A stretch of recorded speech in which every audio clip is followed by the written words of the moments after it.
Shalom, Aleichem, Shalom mga kapatid, mga kababayan, sa pinagpalang araw ng Martes sa ating lahat. At binabati ko ang lahat na makikisa or dumadaan sa atin ng isang mapayapang araw at ligtas na araw ng Martes, 17th of June in our ordinary time sa ating kalendaryo ng ating simbahan. And then we are here again para basahin ang Ebanghelyo ng Panginoon. And then after that, bigyan natin ng mga pagninilay. Paano natin ito maisabuhay, mga kapatid. And binabati ko rin yung mga regular natin nakakasama. Si Brother Joseph John Quijano, si Kuya Romy Nunez, si Mystery of Faith or Ecclesia Catholis, at iba pa nating mga follower na from time to time ay nakikisa sa atin sa ginagawa natin na pagninilay sa Ebanghelyo na binabasa sa lahat ng mga Katolikong simbahan. And before that, let us pray in the name of the Father, the Son, and the Spirit. Amen. We praise you and thank you, Lord, for your goodness and mercy for us, for this another opportunity, for others another blessing, another life that you had given to us, for waking us, for taking care of us for the previous days. Thank you for your goodness and mercy to us. We ask forgiveness from all of our sins, that we may be worthy to talk about your word, Lord. Bless us today, guide us, speak to us, and cover us in your most precious blood, including all our loved ones and our possessions, and those people around us. We entrust you this day. May thy name be praised and glorified in Jesus' name. Amen. And in the Father, the Son, the Holy Spirit. Amen. So, shalom, mga kapatid. Ayan, may nag-like ng 3 at may mga nag-tap ng screen, mga 11. Shalom sa inyong lahat, mga kapatid. And the Gospel of today is taken from, tuloy na po tayo mga kapatid. And the Gospel of today is taken from the Gospel according to St. Matthew, chapter 5, verses 43 to 48. Glory to you, O Lord. You have heard that it was said, you shall love your neighbor and hate your enemy. But I say to you, love your enemies and pray for those who persecute you, that you may be children of your heavenly Father. For he makes his sun rise on the bad and the good, and causes rain to fall on the just and the unjust. For if you love those who love you, what recompense will you have? Do not the tax collectors do the same? And if you greet your brothers only, what is unusual about that? Do not the pagans do the same? So be perfect, just as your heavenly Father is perfect. The Gospel of the Lord. Praise to you, Lord Jesus Christ. Okay. So, itong sikat, isa rin ito sa mga sikat na biblical passages, mga kapatid, na kung saan ay alam ko na many of us memorize po ito. Okay, God bless Baby Castillo for the follow. Okay, nagpaaral na sa atin. And then, Baby Castillo. Okay. So, itong passages na ito sa Bible, isa sa mga pinakasikat na mga passage ng Bible, mga kapatid, kung saan ang Panginoon ay nag-uutos sa atin na ibigin natin ang ating kaaway. whether we like it or not. Okay, Camp Pinpin, taga sundalo siguro to sa Camp Kapinpin. God bless you sa mapagpalang umaga din sa iyo, Camp Pinpin. Taga ano kaya ta? Taga Sampaloc, Tanay Rizal. Sundalo ka po ba? Okay, so you have heard, sabi ng Panginoon, narinig nyo noong una na sinasabi, you shall love your neighbor and hate your enemy. So, sa linya na ito, maalala natin na kung naalaala niyo yung The Good Samaritan, di ba noong sinabi ng Panginoon, nagkwento siya ng parable na about the Good Samaritan. Kung sino ba yung kapwa. Nagtanong ang mga Hudyo, sino bang aking kapwa? Kasi sa kanila, pag sinabing kapwa, they are talking about their fellow na mga Hudyo, pareho nila mga Hudyo o mga Israelita. So, nagkwento ang Panginoon ng about the Good Samaritan na dumaan ang Levita, dumaan yung saserdote, pero hindi nila tinulungan yung nabugbog ng mga tulisan, bagkus umiwas sila. But here comes, nang dumaan ang isang Samaritano, ay tinulungan niya yung binugbog. Hindi siya umiwas. Okay. Hanapin natin yung Good Samaritan story. Diba? So, then, nagtanong ang Panginoon, sino sa kanila ang nagpakita ng pakikipagkapwa? The Samaritan. At ang masama pa niyan, mga kapatid, sapagkat ang ginamit na halimbawa ng Panginoon Kristo ay ang mga Samaritano, kung saan itong mga Samaritano na ito, sila yung sa northern part ng Israel. Northern part ng Israel sa ito yung Sumer na tinatawag dati, na noong nagkaroon ng exile na itapon sila sa Babylonia, yung mga natira doon ay nakipag-asawa sila sa mga Gentile, sa mga hindi kapwa nila Hudyo. So na nagkaroon ng impure na lahi.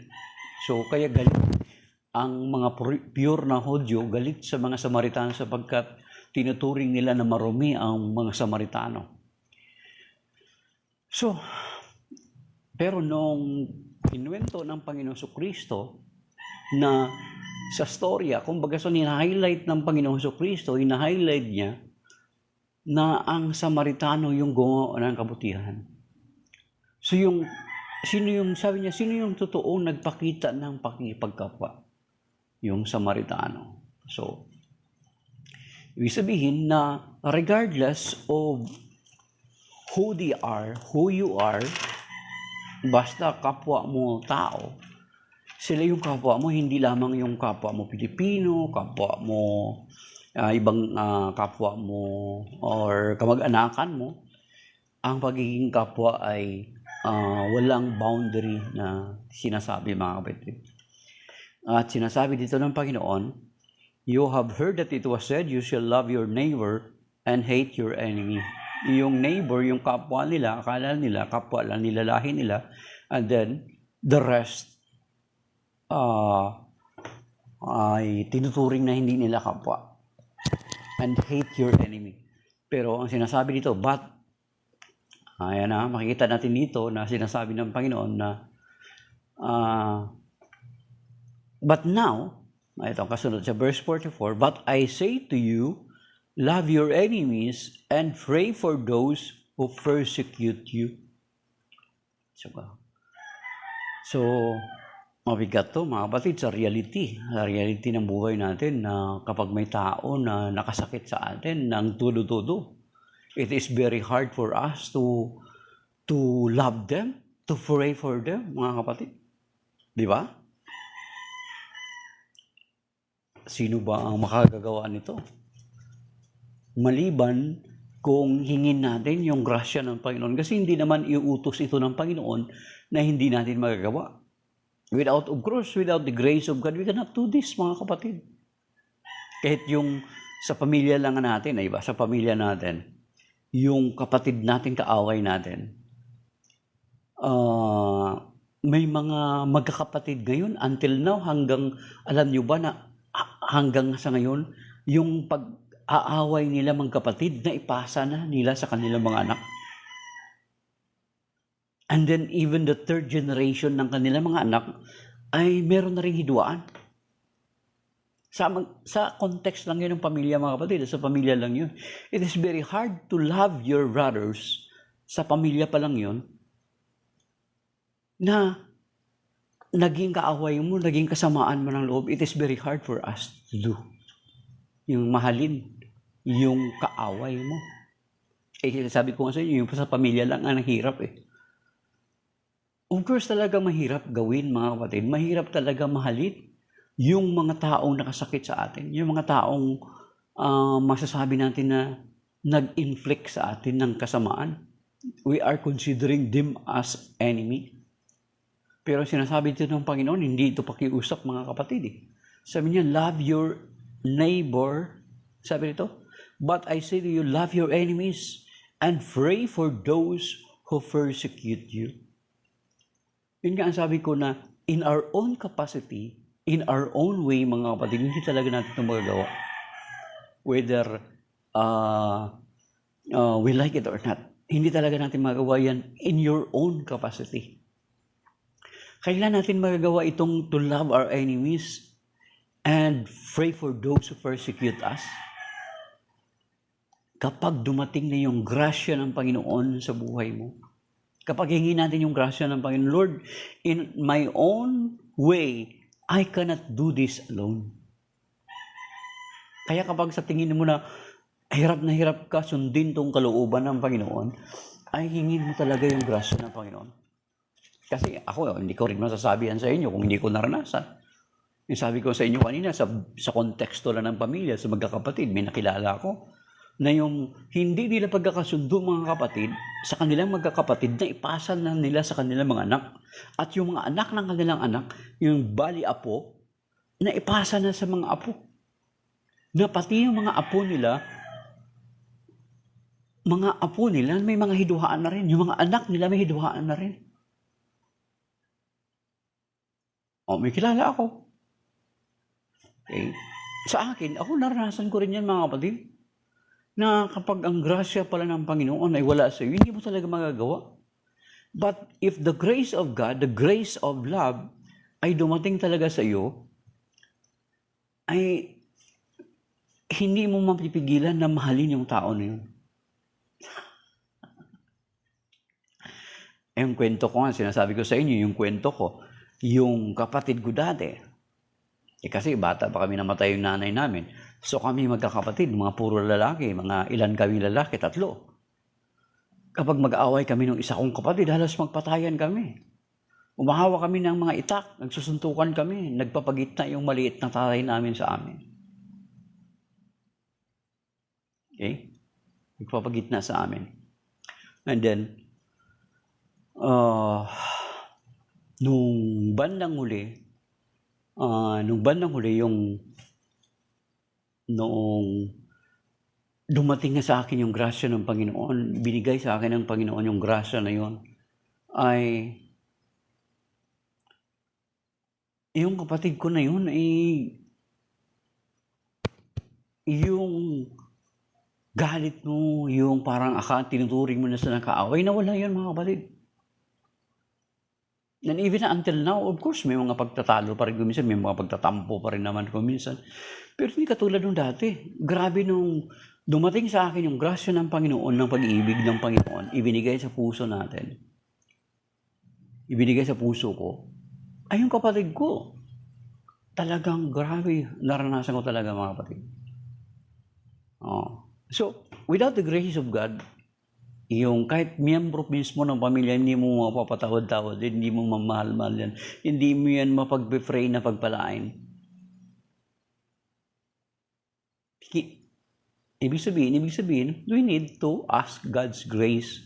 Lord, give me the grace na masunod ko itong parte ng banal na kasulatan na sinasabi mo na, love my enemies and pray for those who persecute me.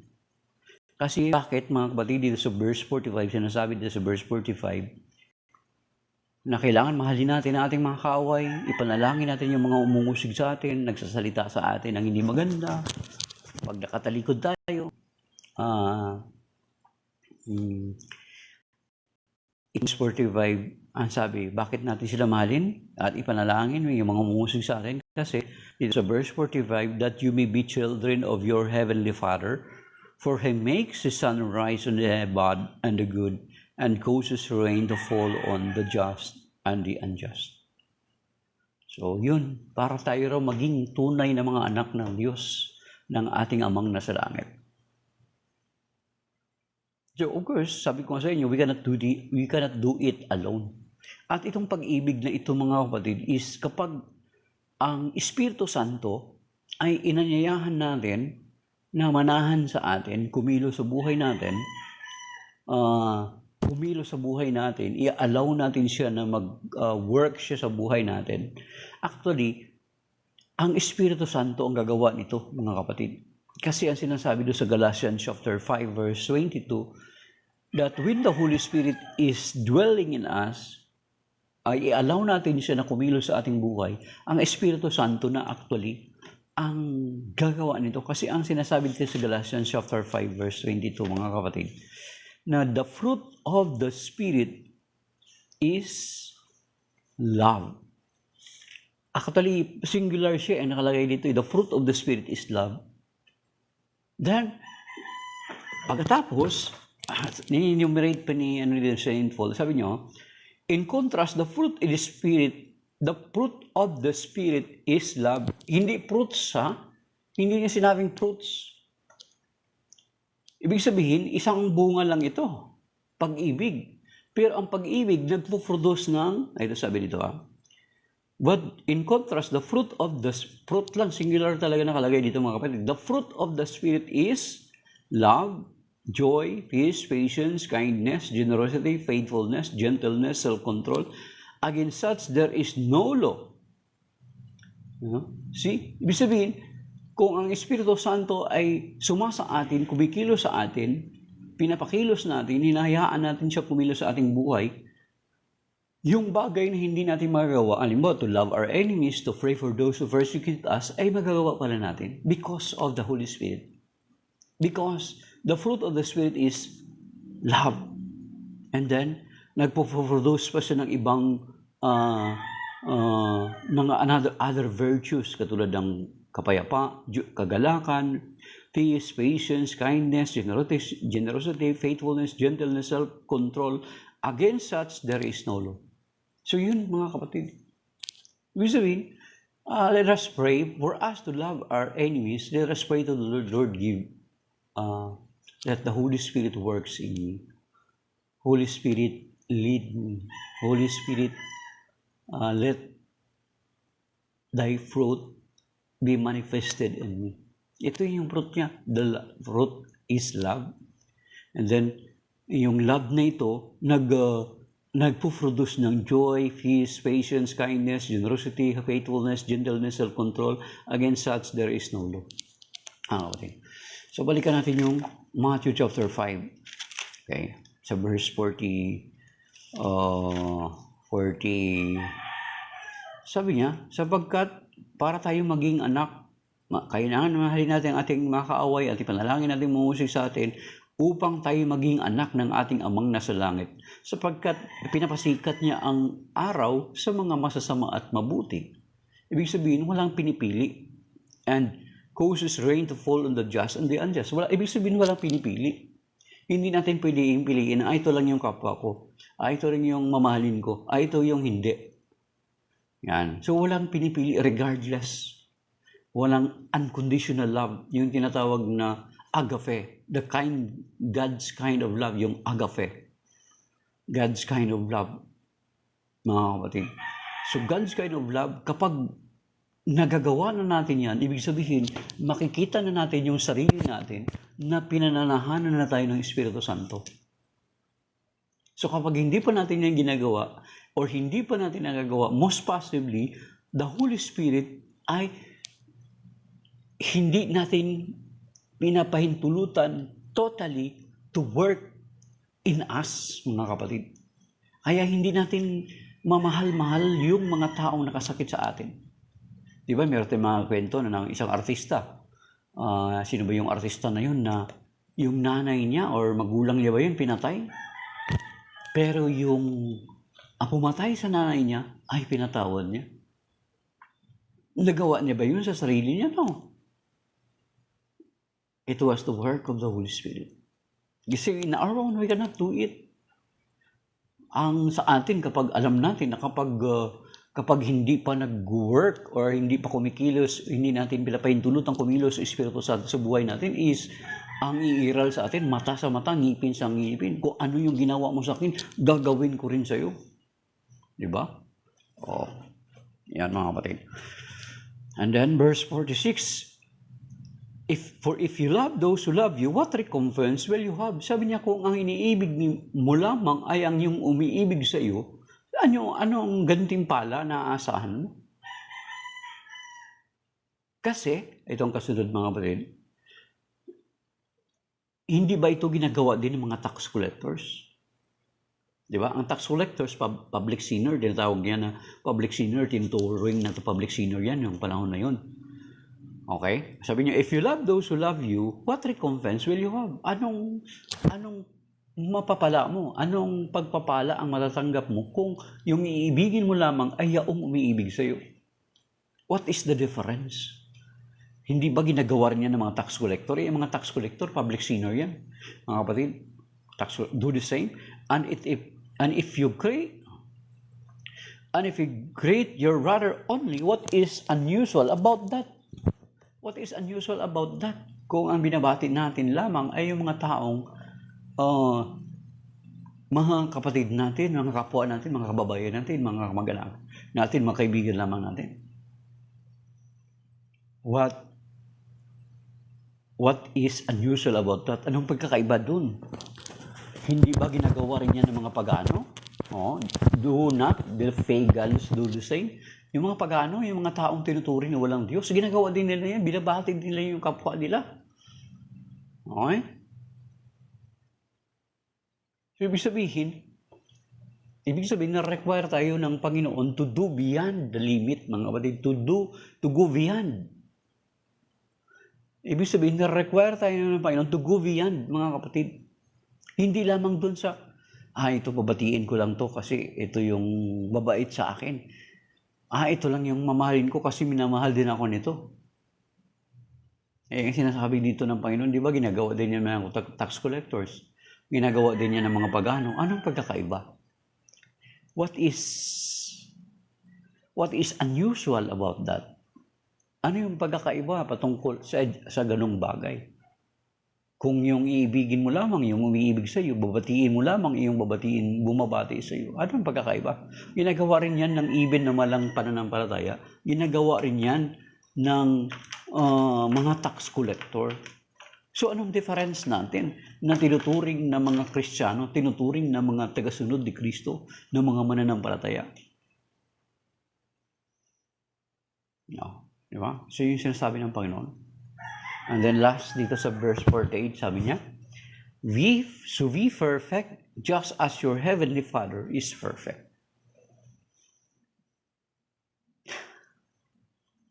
Yun yung na-require sa atin. Okay? So, sabi ko nga, mga kapatid, itong na-require sa atin ng Panginoon, hindi natin ito magawa in our own. But if we allow the Holy Spirit to work in us, to manifest in us, to guide us, magagawa natin yung hindi natin magagawa, mga kapatid. Yung magpatawad, magmahal, ipanalangin yung mga taong nakasakit sa atin. Yung panalangin na huwag sumpain, di ba? Yun yung sinasabi ng Panginoon, huwag panalangin pagpalain at huwag sumpain.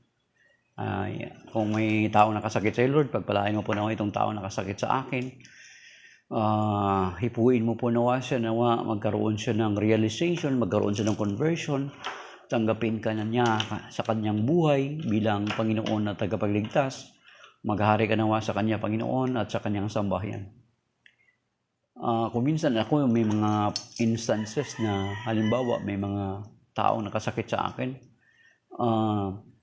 isa sa sinasabi ko sa prayer ko is, Lord, pagpalain mo po nawa yung mga taong nagkaroon sa akin ng ugnayan, whether sa mabuti o masamang paraan.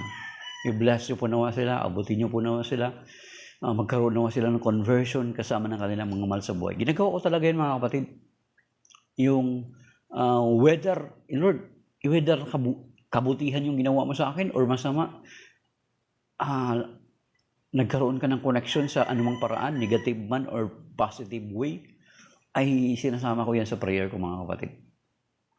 Kasi ito yung sinasabi ng Panginoon na require niya sa atin. To love our enemies, to pray for them, to those who persecute us, and then so that we may become the children of our Heavenly Father. At ang verse 48, sinasabi dito na, so be perfect just as your Heavenly Father is perfect. Okay? Sana ma-memorize natin. So be perfect just as your Heavenly Father is perfect. Matthew chapter 5 verse 48. So sabi ko nga, we cannot do it alone, mga kapatid. Kaya let us allow the Holy Spirit to work in us, to manifest in us, to dwell in us, to lead us, para magawa natin yung mga bagay na alam natin, hindi natin kayang gawin, mga kapatid. So, shalom. God bless sa ating lahat. Ay, Father Jason. God bless sa ating lahat.